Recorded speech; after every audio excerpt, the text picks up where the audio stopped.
चले भाई, गुरुवार की सुबह। अच्छा, खबरें वबरें अपनी जगह, सबसे इंपॉर्टेंट हम वीकेंड के और करीब आते हुए, लेकिन वीकेंड से पहले आज का इंपॉर्टेंट सेशन है जिससे जूझना है। सबसे पहले बाजार खुलते ही हम रिएक्ट कर रहे होंगे यूएस फेड की जो कल 11:30 बजे स्टेटमेंट आया, रिलीज आई। हेडलाइन में मेंशन है ब्याज दर में कोई छेड़छाड़ नहीं था, पर उसके बाद रात 12 बजे जो पॉवेल साहब की प्रेस कॉन्फ्रेंस हुई उसमें कुछ हॉकिशनेस का तड़का सामने आया। इवन डॉट प्लॉट कुछ हॉकिशनेस वाला था। नीरज वाजपेयी से इस पे बातचीत करेंगे। अच्छा, हो सकता है हम सिर्फ फेड के आउटकम पे तवज्जो दे रहे होंगे, तवज्जो ना दें यूएस के कल शाम को आए पीपीआई के आंकड़ों पर बहुत कंफर्टिंग वो पीपीआई के नंबर्स हैं, एस्टिमेट से कहीं कम वो वहां के आंकड़े आते हुए। अच्छा, सिर्फ यूएस की कहानी नहीं, दरअसल आज दो और इंपॉर्टेंट ज्योग्राफीज पे नजर रखिएगा। अब से कुछ ही देर बाद सुबह 7:30 बजे चाइना के बहुत इंपॉर्टेंट डेटा पॉइंट्स आने वाले हैं। वहां का हाउस प्राइस, वहां का बेरोजगारी दर, वहां के इंडस्ट्रियल प्रोडक्शन, वहां के रिटेल सेल्स, ये सारे आंकड़े आज आते हुए नजर आएंगे और चाइना की हेल्थ को लेकर तमाम कंसर्न्स हैं, तो इसीलिए ये आंकड़े इंपॉर्टेंट है। शाम 5:45 पे ईसीबी की ब्याज दरों पर जो घोषणा है वो सामने आएगी, उसका इंटरेस्ट रेट डिसीजन सामने आएगा।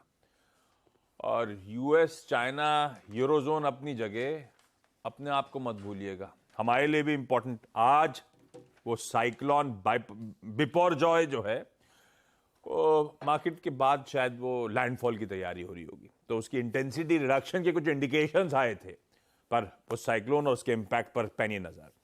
आज हमारे यहां ध्यान रखिएगा, आखिरी दिन है एडवांस टैक्स की पहली किश्त भरने का, 15 जून है आज। और साथ में निफ्टी बैंक की वीकली एक्सपायरी की तैयारी कर रहे हैं। कल का निफ्टी आपकी स्क्रीन पर आ जाएगा। अच्छा था, शुरुआत में 25 पॉइंट नीचे वाला निफ्टी फाइनली बंद हुआ 40 पॉइंट ऊपर। और सिर्फ कल की कहानी नहीं है, दरअसल इस हफ्ते का निफ्टी का मैपिंग दिखा दीजिएगा। यह हफ्ता अब तक तो बढ़िया ही जा रहा है, लेकिन सबसे पहले क्विकली नीरज जी स्क्रीन पर आएंगे, ग्लोबल संकेत इनसे जानेंगे। आज राजेश सचपुते.com के राजेश सचपुते साहब से बोला था कि भाई जुड़िएगा, मदद करिएगा आज निफ्टी बैंक में स्ट्रैटेजी बनाने पर। सचपुते साहब रेडी नजर आएंगे और हर्षदा बताएंगी सारे इंपॉर्टेंट स्टॉक्स इन न्यूज। मैं कोशिश करूंगा इस शो में वो बिपरजॉय रिलेटेड अपडेट्स, केतन गुजरात से सुबह सुबह लाइव जुड़ेंगे, उनसे भी बातचीत करेंगे, उससे भी समझेंगे क्या हो रहा है इस समय, क्या स्थिति है, सारी डिटेल्स। ये तो सुहाना मौसम लग रहा है। ये कल जब दोपहर में मैं और हर्षदा बात कर रहे तब तो वहां बहुत हवाएं चल रही थी। ये तूफान से पहले की शांति टाइप है क्या? ये केतन बता पाए, वैसे केतन के तुमने सुबह सुबह मॉर्निंग वॉक करा दी है। ये मॉर्निंग वॉक टाइप फील आ रहा है एकदम। और क्या, ये शांति थोड़ी सी, कल तक तो गड़बड़ था। खैर, केतन के पास जाएंगे, समझेंगे चल क्या रहा है। लेकिन नीरज जी, पहले तो एलिफेंट इन द रूम, उसको एड्रेस कर लिया जाए। हाँ, क्या बोले वो भैया लोग? भैया लोगों ने दो बातें बोली। एक तो उन्होंने कहा कि जैसे सबको लग रहा था कि नहीं बढ़ाया, लेकिन भैया ने एक उंगली मारी कि उसमें जो निकालने की कोशिश करनी चाहिए उसमें से। एक तो उन्होंने कहा कि 2 हाइक कम से कम और होंगी, सारे सहमत हैं इसमें, उनके सदस्य एफओएमसी के जो फैसले लेते हैं, लेकिन इस बार उन्होंने पॉज कर दिया है। तो इस बार पॉज का मतलब ये नहीं कि आगे ब्याज दरें नहीं बढ़ेंगी, क्योंकि सारे सदस्य चाहते हैं कि 2 हाइक कम से कम और हों। टर्मिनल रेट 5.6% पे बैठ रहा है, जो कि ½ % की हाइक कह रहा है। अब जुलाई में करेंगे, फिर 1 महीने का गैप है मीटिंग में, फिर बैक टू बैक 2-3 मीटिंग है। तो एक तो उन्होंने ये गुगली दी। इसके साथ उन्होंने ये कहा कि रेट कट की उम्मीद 2023 में नहीं है। मार्केट इस बात को हल्का सा डिस्काउंटिंग दे रहा था कि रेट कट हो सकता है, तो एक बार बढ़ाएंगे, पॉज करेंगे, फिर दिसंबर-नवंबर वाली बैठक में रेट कट होगा। तो उसकी संभावना उन्होंने खत्म कर दी कि रेट कट तो होगा ही नहीं, 24 में हो सकता है। अब ये 2 बार करेंगे कि नहीं करेंगे, इस पे आप लोग गेस कर सकते हैं। लोग ऑड एंड इवन के पोल चला सकते हैं कि डेटा डिपेंडेंट है और 4% से नीचे इन्फ्लेशन आ गया तो हो सकता है ना कट करें। ये सब चीज़ें मार्केट देखेगा, लेकिन इंपॉर्टेंट यहाँ पे है कि 2 हाइक की एक उन्होंने क्या तलवार लटका दी है ना। अब इसको आप डिस्काउंट करिए, तो डिस्काउंट अगर आपने कर लिया तो आप एक फ्रेंजी में जाएंगे, ये तो सबको मालूम है। लेकिन इसमें 2 चीज़ें और उन्होंने अपनी बात में कंट्रडिक्शन किया। मुझे कल उनके ऊपर उनकी बातचीत में मेरी रात खराब की, उन्होंने 1:30 बजे तक मुझे जगना पड़ा इस चक्कर में। ऐसे तो ओटीटी सीरीज वैसे निपटाते हो, वो फ्राइडे नाइट में, एंटरटेनमेंट फैक्टर होता है, वो फ्राइडे नाइट में, और ये मतलब वर्किंग डे के बीच में 1:30 बजे रात तक मुझे नींद नहीं आ रही थी। मुझे कल पॉलिटिकल प्रेशर देखा उनके ऊपर। अब मैं बताता हूँ कैसे। देखिए, उन्होंने कहा कि जो जीडीपी है उसको अपग्रेड कर रहा हूं मैं 0.4 से 1% तक, ठीक है। अनएम्प्लॉयमेंट एक्सपेक्टेड है 4.1% पर, जो पहले वो 3.7% लेके चल रहे थे। कोर इन्फ्लेशन उन्होंने 3.9% का एस्टिमेट ले लिया, जो पहले वो 3.6% ले रहे थे।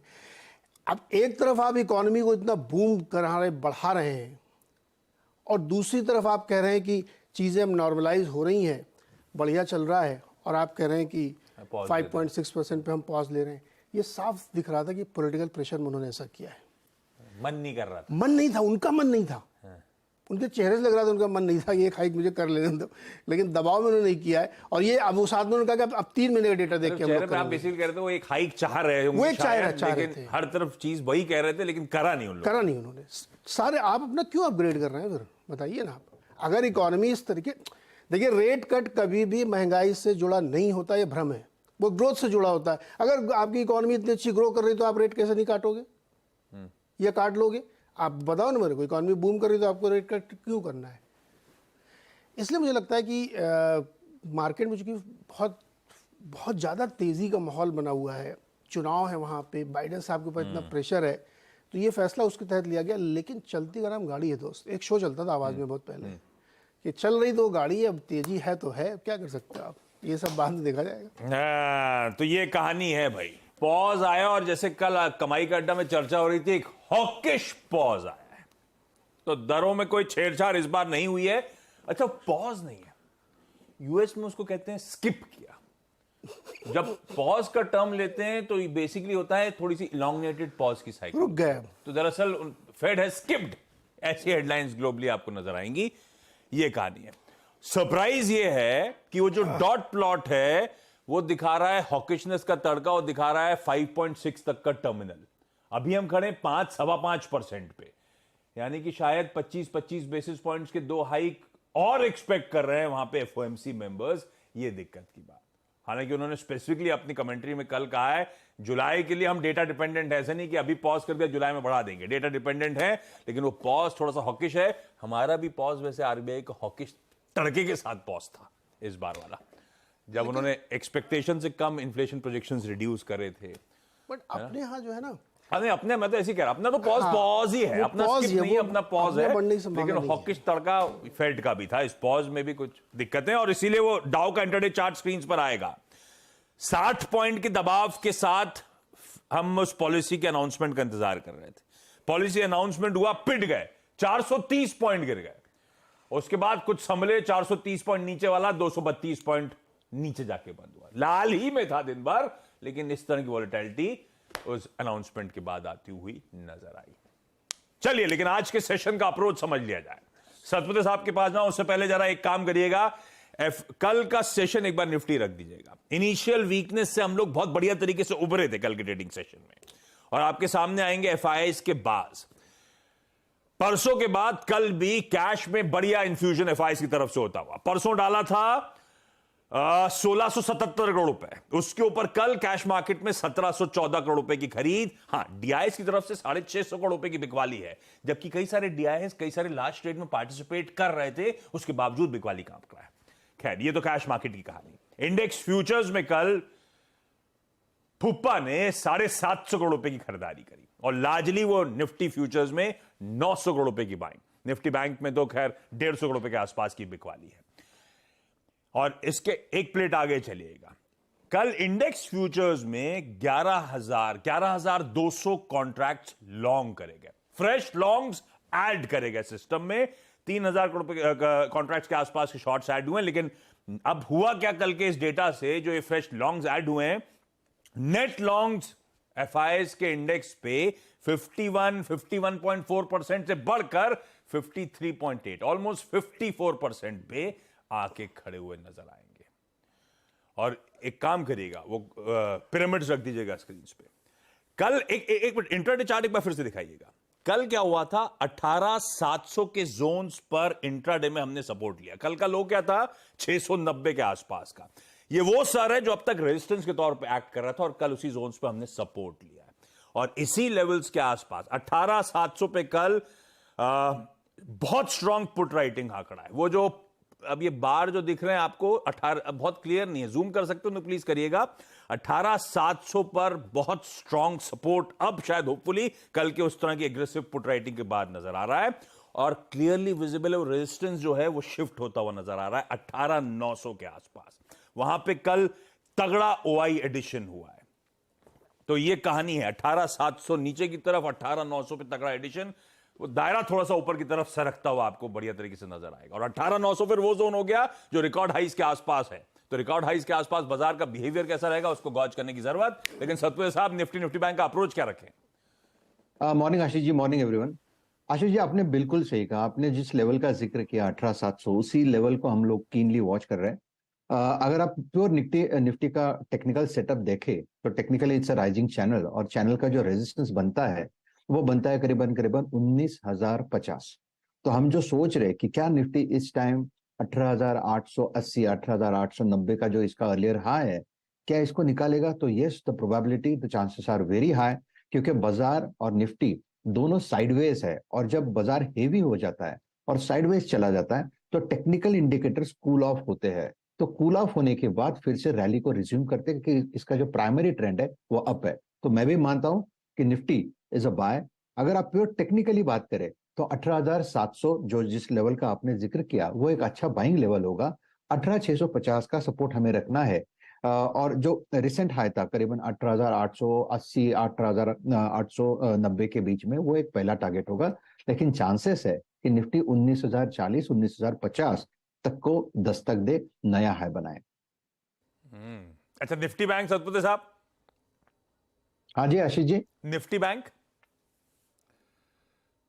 आशीष जी, आपका आवाज नहीं आ रहा है। ठीक है सतपुते साहब, मैं पूछ रहा था क्विकली निफ्टी बैंक भी समझा देते। आशीष जी, निफ्टी बैंक का स्ट्रक्चर भी पॉजिटिव है। 43,900 ये इसका सपोर्ट है। तो यहाँ पे देखिए जो भी डिप मिलेगा 43,900 44,000 के आसपास, आई थिंक एक अच्छा बाइंग का एक विकल्प होगा जहां पे 10-20 डीएमए प्लस है।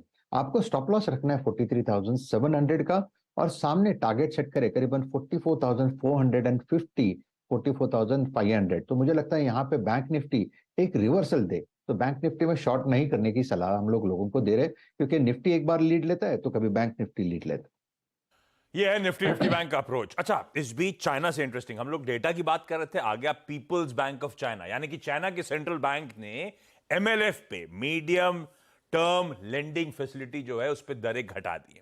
2.75% से 2.65% कर दी गई और इस 10 बेसिस पॉइंट्स के रिडक्शन से कहा जा रहा है दरअसल 37 बिलियन युआन की लिक्विडिटी वहां के बाजार में इंजेक्ट होती हुई नजर आएगी। कल ही चाइना की बात कर रहे थे, कल ही बोल रहे थे सेकेंड हाफ में इस हफ्ते के चाइना से खबरें आनी शुरू हो जाएंगी इकोनॉमी को संभालने की। आ गई। मेटल्स ऐसे चल रहे हैं, ऑलरेडी चल रहे हैं। सतपुते साहब और बाकी एक्सपर्ट जब 8 बजे हम लोग बातचीत करेंगे तो मेटल्स पे और एक तड़के की चर्चा हो जाएगी कि सब तक हमने ऑलरेडी इस तरह की तेजी डिस्काउंट कर रखी है, खबरें डिस्काउंट कर रखी है।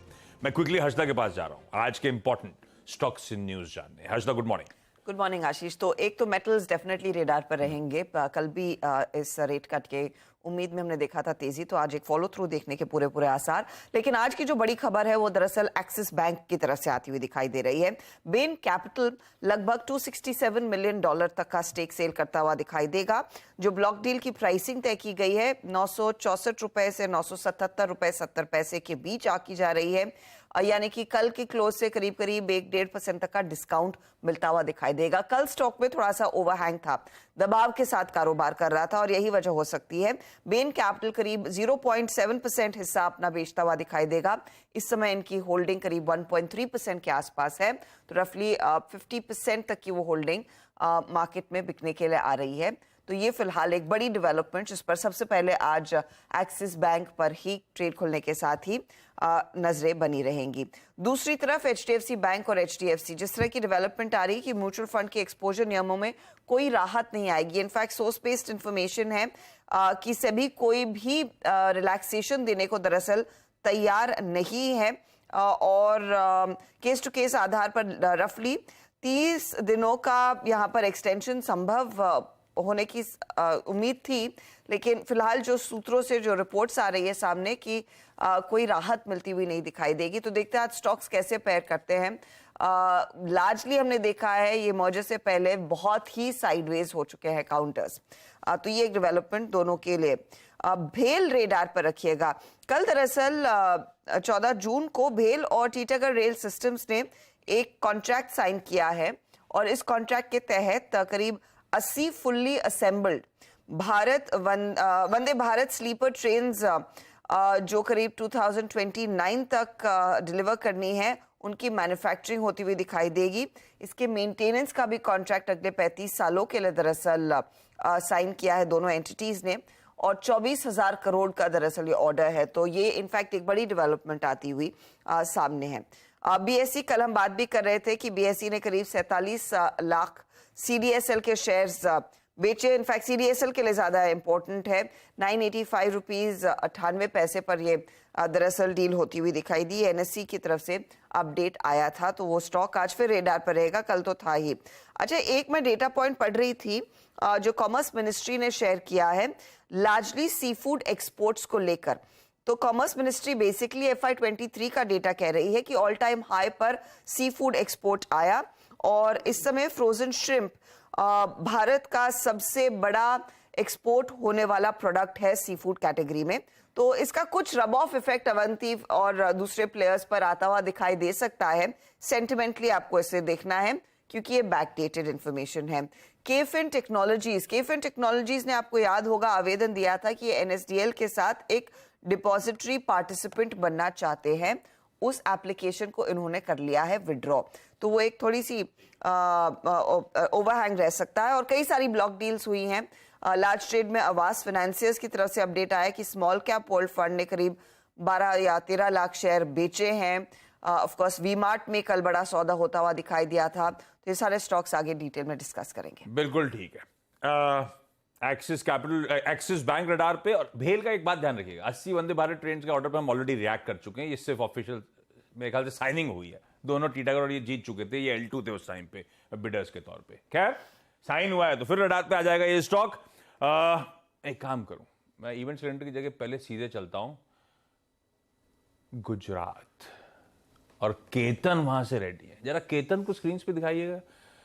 एक केतन कल शाम तक तो खूब हवाएं चल रही थी, वो बात भी नहीं हो पा रही थी वहां पे लोगों से। आप तो एकदम मॉर्निंग वॉक के मूड में लग रहे हो। सब ठीक है वहां पे क्या? बिल्कुल, इसको हम आशीष जी कह सकते हैं तूफान पहले की शांति। और अहमदाबाद में देर रात को बारिश हुई थी, कल शाम को भी बारिश हुई थी, लेकिन अभी तो थोड़ा मौसम है, साफ है, सनी भी काफी है। तो हम कह सकते हैं कि तूफान पहले की शांति है। और सौराष्ट्र की हम बात करें तो सौराष्ट्र में काफी तेज हवाएं चल रही है। अभी हमने कुछ वीडियो भी शेयर किए पोरबंदर से, द्वारका से, जहां पर ये तूफान टकराने वाला है। अभी अगर तूफान का हम केंद्र बिंदु देखें तो द्वारका जखौ से 280 से 350 किलोमीटर दूर है। तो आज शाम 4 बजे से लेकर 8 बजे तक तूफान कभी भी टकरा सकता है। कंट्रोल रूम लगातार जारी है, अलग अलग कंट्रोल रूम बनाए गए हैं। और कल खुद मुख्यमंत्री भूपेंद्र भाई पटेल ने जो गांव है अलग अलग कोस्टल एरिया के, उनके सरपंचों के साथ भी बातचीत की। कई सारे रेस्क्यू ऑपरेशन भी कर लिए गए हैं। कुल 75,000 लोगों को जो कि तटीय इलाके के बेहद करीब रहते थे, उनको एक सलामत स्थान पर ले जाया गया है। एनडीआरएफ की टीम है और स्थानीय प्रशासन है वो भी लगा हुआ है। जिस तरह से उनकी गति देखी जा रही है तो प्रति घंटा 150 किलोमीटर की तेज हवाएं भी चल सकती है। लेकिन देखना होगा कि 4 बजे इनकी स्थिति कैसी होगी, 4 से 8 के बीच में। ये 150 किलोमीटर प्रति घंटा बहुत हो गया यार। गाड़ी भी नहीं चलती, और गाड़ी के आप बाइक चला रहे हो 80, 90, 100 पे तो कितनी मुश्किल हो जाती है 150 किलोमीटर पर आवर की स्पीड से। चलिए उम्मीद ये करी जाए कि जब तक लैंडफॉल हो थोड़ा सा इंटेंसिटी और रिड्यूस हो जाए। केतन अपना ध्यान रखिएगा। थैंक यू सुबह जुड़ने के लिए। क्विकली छोटा सा ब्रेक के उस पार आज का इवेंट्स कैलेंडर।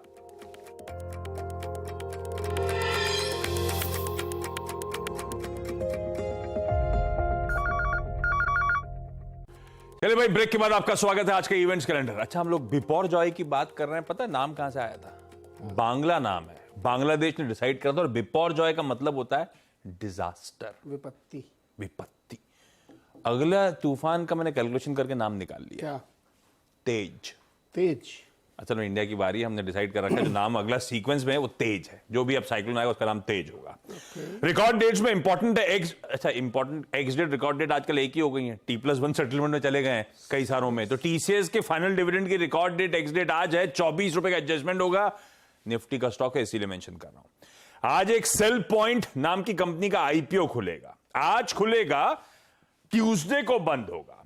100 रुपए का फिक्स प्राइस इश्यू, कुल मिलाकर 50 करोड़ रुपए के आसपास जुटाने की योजना। 1200 शेयरों का लॉट है। यह कंपनी जो है मल्टी ब्रांड रिटेलिंग का काम करती है, स्मार्टफोन्स, टैबलेट्स, मोबाइल एक्सेसरीज वगैरह का। बोर्ड मीट है सैटन क्रेडिट केयर की, लेकिन फंड रेजिंग है NCDs के थ्रू। शाम को 5:50 में हमारे इंपोर्ट एक्सपोर्ट के नंबर्स आने हैं। बाकी इंपॉर्टेंट में यूएस के retail sales, jobless claims, industrial production के नंबर्स।